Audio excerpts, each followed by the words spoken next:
Hello! అందరికీ నమస్తే. ఈరోజైతే ఆలు పరాటా ఎట్లా చేయాలో మీ అందరికి చూపిస్తాం. ముందైతే దానికోసం మనం ఆలుగడ్డలను బాయిల్ చేసుకొని పక్కకు పెట్టుకోవాలి. చల్లగా అయిన తర్వాత పొట్టంతా తీసేసి మనం ఇట్లా స్మాష్ చేసుకొని పెట్టుకోవాలి. దాంట్లోనే ఒక టేబుల్ స్పూన్ జీలకర్ర, ధనియాల పొడి, టేస్ట్‌కి తగ్గంత ఉప్పు, కారం, ఇంకా సన్నగా కట్ చేసుకున్న కొత్తిమీర, ఉల్లిగడ్డలు అయితే యాడ్ చేసుకొని ఒక్కసారి అంతా కలుపుకొని పక్కకు పెట్టుకోవాలి. సో ఈలోపు మనం దీన్ని చపాతీ పిండిని కూడా కలిపేసుకుందాం. చపాతీ పిండిని మరీ హార్డ్ ఉండొద్దు, మరీ సాఫ్ట్ ఉండొద్దు. మంచిగా బాగా ఇట్లా మనం ఫింగర్ పెట్టి ప్రెస్ చేస్తే ఇట్లా ఉండాలన్నమాట. ఇంత సాఫ్ట్నెస్ అయితే సరిపోతుంది.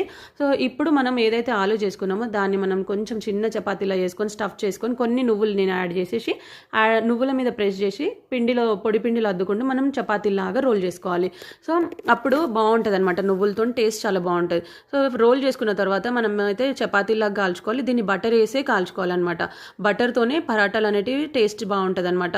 మనం నూనె పెడితే అంత టేస్ట్ ఉంటుంది. దీన్ని కర్డ్తో సర్వ్ చేసుకొని తింటే చాలా చాలా బాగుంటుంది. మీరందరూ కూడా ఒకసారి ట్రై చేయండి. Thank you.